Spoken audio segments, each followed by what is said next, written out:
Bismillahirrahmanirrahim. Assalamualaikum warahmatullahi wabarakatuh. Pada video ini saya akan menjelaskan tentang larutan penyangga.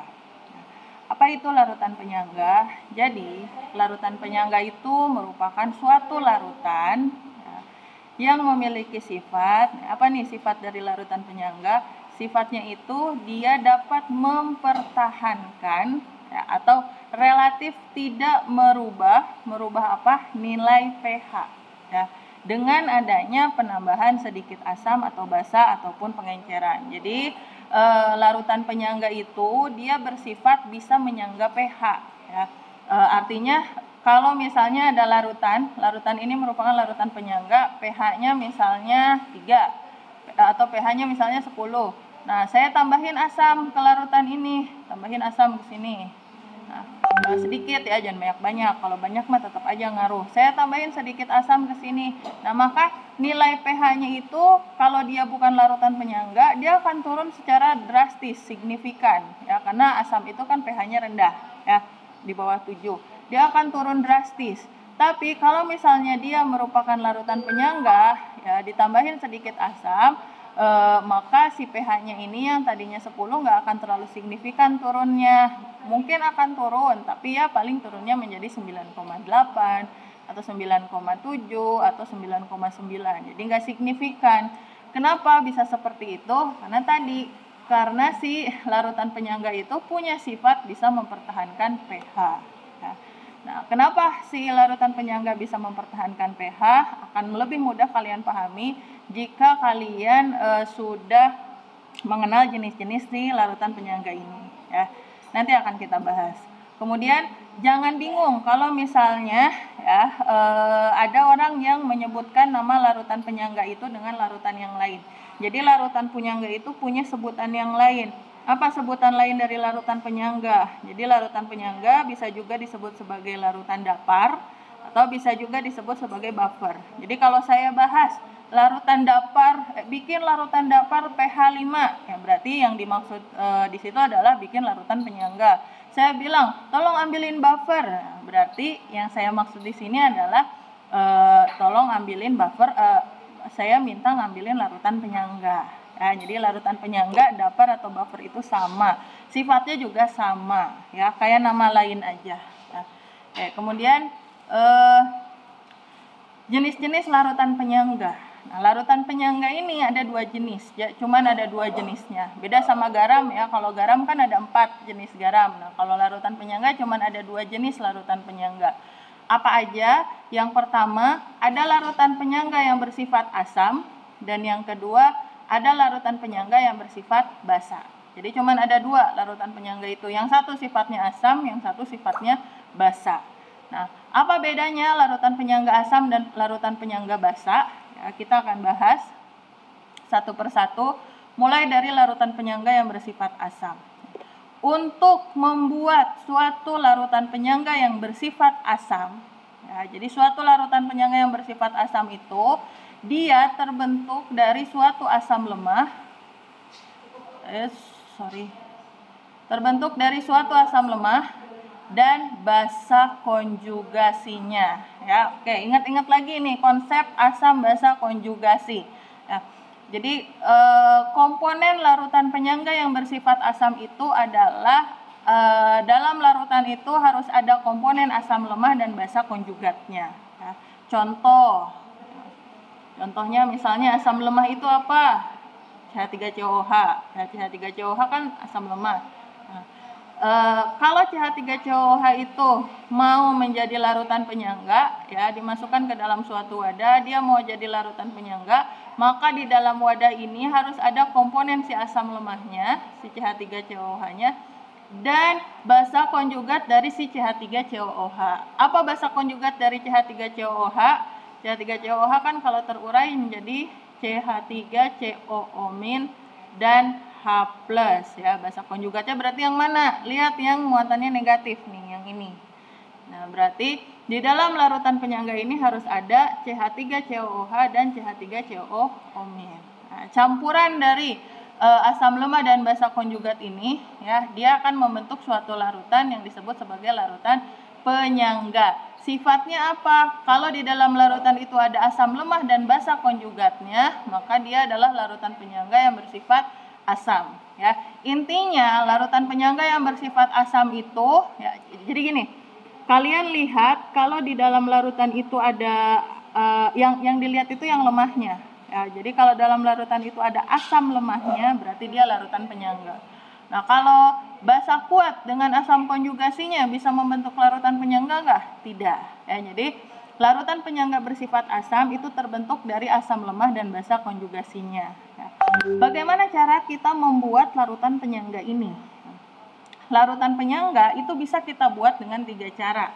Yang pertama, dengan cara mencampurkan asam lemah dengan garam basa.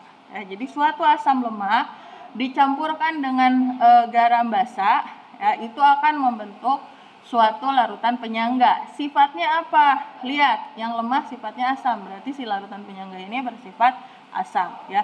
Dengan konsentrasi berapapun atau dengan mol berapapun, ya, berapapun jumlah molnya. Kalau asam lemah kita campur dengan garam basa, tapi ingat ya, garam basanya ini harus mengandung konjugat dari si asam lemah. Ya. Ini syaratnya. Jadi si larutan penyangga yang bersifat asam kalau berasal dari campuran asam lemah dan garam basa, ya, garam basanya ini harus mengandung konjugat dari si asam lemah. Nah, contoh, nih CH3COOH asam lemah. Saya campur dengan CH3COONA. Ini kan garam basa. Kenapa garam basa? Ingat lagi konsep hidrolisis garam, jenis-jenis garam. Kenapa CH3COONA itu garam basa? Karena dia berasal dari CH3COOH dan NaOH. Ya. Ini adalah asam lemah, ini adalah basa kuat. Berarti garamnya ini adalah garam basa. Ya. Tapi ingat, garam basanya ini harus mengandung konjugat dari si asam lemah. Asam lemahnya CH3COOH. Nah, dalam garam ini ada konjugat CH3COOH nggak? Ada si CH3COO-. Ya, ada CH3COO-nya. Intinya carilah yang mirip rumus kimianya itu dengan si asam lemahnya. Yaitu berarti garam basa yang mengandung konjugat si asam lemahnya. Ya. Kemudian cara membuat larutan penyangga yang bersifat asam yang kedua, ya, bisa juga dengan selain mencampurkan asam lemah dan garam basa dengan berapapun molnya, ya, dengan perbandingan mol yang bebas, asam lemahnya mau berapa, garam basanya molnya mau berapa, bebas, ya, dicampur pasti jadi larutan penyangga. Nah, cara yang kedua adalah dengan cara mencampurkan asam lemah dengan basa kuat. Nah, jadi asam lemah kalau dicampur dengan basa kuat, dia akan menjadi suatu larutan penyangga. Tapi ada syaratnya. Ya, ada syaratnya. Apa syaratnya? Mol yang lemah, ya, mol asam lemahnya ini harus lebih besar daripada mol basa kuatnya. Nah, di syaratnya seperti itu. Jadi mol asam lemahnya harus lebih besar daripada mol basa kuatnya. Baru kalau dicampur mereka bisa menjadi larutan penyangga yang bersifat asam. Kalau mol asam lemahnya tidak lebih besar daripada mol basa kuatnya, maka larutan tersebut kalau dicampur tidak akan membentuk suatu larutan penyangga. Contoh, ya, saya mau mencampurkan CH3COOH, dia sebagai asam lemah, dengan NaOH. Nah, NaOH itu adalah basa kuat. Ya. Nah, kok NaOH basa kuat, kok CH3COOH asam lemah? Hafalkan, ya, harus hafal. NaOH kan basa kuat, CH3COOH asam lemah, dicampur. Nah, molnya si CH3COOH 1 mol. Basa kuatnya si NaOH 0,5 mol. Ternyata mol CH3COOH-nya lebih besar, ya, mol si asam lemahnya lebih besar daripada mol basa kuatnya. Berarti dia bisa menjadi larutan penyangga nggak? Bisa. Ya, karena syaratnya terpenuhi. Kemudian cara ketiga untuk membuat larutan penyangga yang bersifat asam itu adalah dengan cara dari suatu asam lemah poliprotik. Ya, jadi asam lemah poliprotik itu contohnya H2CO3. Nah, 2CO3 itu nanti bisa membentuk larutan penyangga karena nanti dia akan terurai menjadi HCO3- plus H+, ya. Nah, nanti ketika dalam larutannya ada H2CO3, ada HCO3-. Nah, ini asam lemah, ini basa konjugatnya, maka dia bisa membentuk suatu larutan penyangga, ya. Seperti itu. Nanti HCO3-nya kan terurai lagi menjadi CO3 2- dan H+ dan seterusnya, ya. Ya, intinya seperti itulah. Jadi kalau ada asam lemah yang poliprotik seperti H2CO3, ya, dia bisa membentuk larutan penyangga yang bersifat asam, ya. Yang lainnya, contoh lainnya misalnya H3PO4, dia juga bisa menjadi larutan penyangga yang bersifat asam karena dia poliprotik. Jadi ion H+-nya ada banyak, lebih dari satu, ya, seperti itu.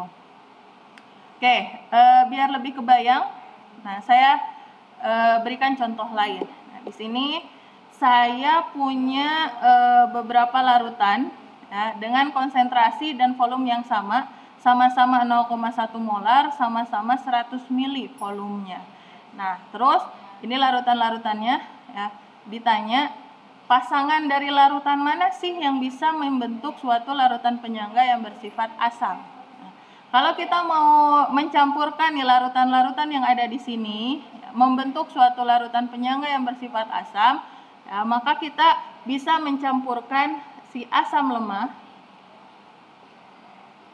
dengan garam basa. Kenapa kita pasangkannya asam lemah dengan garam basa, bukan asam lemah dengan basa kuat, ya, seperti ini, asam lemah dengan basa kuat. Kenapa? Karena di data ini kan diketahui nih konsentrasi sama volumenya itu masing-masing sama. Artinya si larutan-larutan yang ada di sini dia mempunyai mol yang sama satu sama lain. Ya, molnya sama semua. Nah, kalau molnya sama semua, maka kalau dicampur, kalau kita menemukan asam lemah sama basa kuat dicampur nggak akan jadi larutan penyangga, ya, tapi akan membentuk suatu garam. Oke. Nah, artinya kalau ada kasus seperti ini, jadi ada larutan-larutan konsentrasi sama volumenya diketahui tapi sama semua larutannya, maka larutan penyangga ini hanya bisa dibuat dari campuran antara asam lemah dengan garam basa. Sekarang kita cari nih, di antara larutan-larutan ini mana yang termasuk asam lemah dan mana yang garam basa. HCN. HCN itu apa? HCN asam lemah, berarti bisa masuk ke sini. Kemudian HCl. HCl itu asam kuat, nggak bisa. NH4CN. NH4CN itu adalah garam, tapi dia bukan garam basa. Ya, kenapa bukan garam basa? Karena sama-sama berasal dari asam lemah dan basa lemah. Kemudian NH4Cl. NH4Cl ini adalah garam, ya, karena nggak ada H, nggak ada OH, berarti dia garam. Garam apa? Ini adalah garam asam. Nah, kalau NaCl, NaCl ini juga garam, tapi garam netral. Nah, kemudian yang terakhir KCN. KCN ini garam. Garam apa? Garam basa. Ya, KCN. Nah, berarti apakah bisa HCN dengan KCN membentuk larutan penyangga? Bisa. Jadi pasangan larutan yang bisa membentuk larutan penyangga bersifat asam adalah antara HCN dengan KCN. Ya, kenapa garamnya kita pilih KCN? Karena KCN kalau terurai kan menjadi K+ dan CN-. Nah, CN- ini kan merupakan konjugat dari HCN. Jadi kalau misalnya kalian menemukan garam basanya itu KF, ya, atau NaF, ini kan sama-sama garam basa. Bisa nggak dipasangin dengan asam lemah ini membentuk larutan penyangga? Jawabannya tidak.